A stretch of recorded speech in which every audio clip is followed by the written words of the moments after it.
Welcome. This is Tai Chi Wellness, and we're very happy to be here to be able to share this series with you.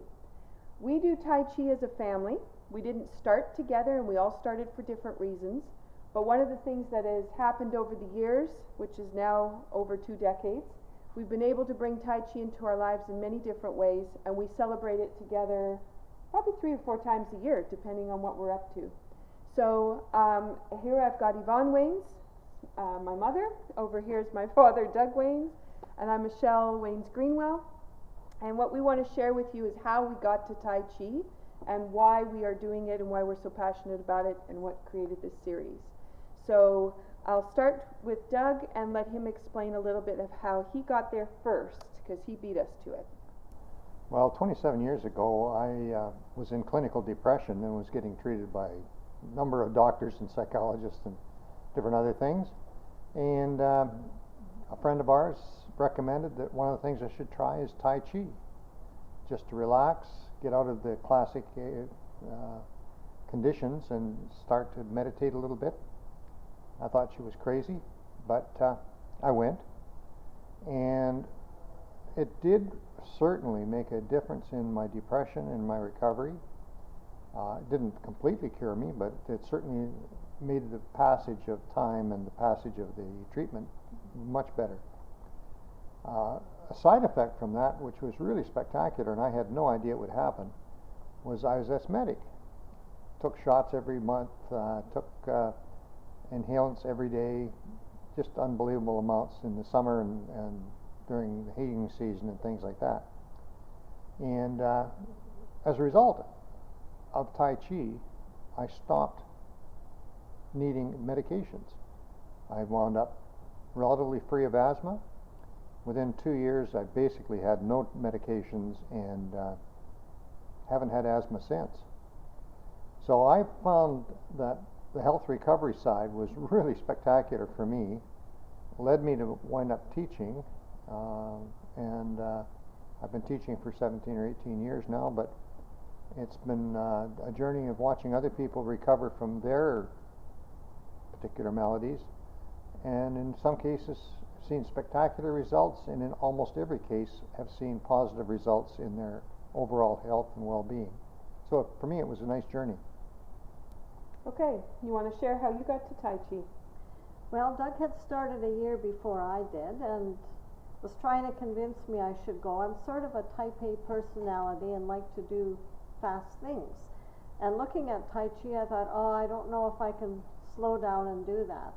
It took me 6 months to get myself slowed down and to the realization that I wasn't going to the chiropractor weekly.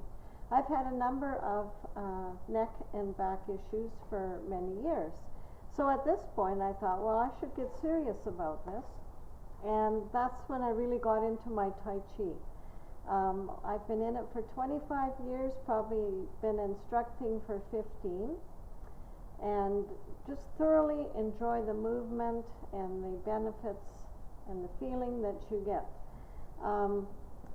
We were on occasion at a workshop where we saw the seated form of Tai Chi being done, and I was totally impressed with what could happen with people with limitations, people with maybe MS, Parkinson's, fibromyalgia. You saw a clip earlier on with Doug with knee replacement, strokes, and since that time I have really devoted my time to learning how I can best help these people with their limited abilities. But Tai Chi has just done so much for me, and I know it can do it for you. So I got to this journey by living in a different city. So I was in a different location than you, and I had a lot of issues with my feet. I'm a dance teacher, and I was also performing at the time, and I lost the ability to walk on my feet because the pain in the muscles was so excruciating. So I was teaching from a stool. I was using a microphone to speak loud enough, and my body was just shutting down. And that's when the Tai Chi instructor that was renting space from me asked if I was in bad enough shape yet that I would actually come to class. So I finally had to pay attention and go. I noticed a difference immediately.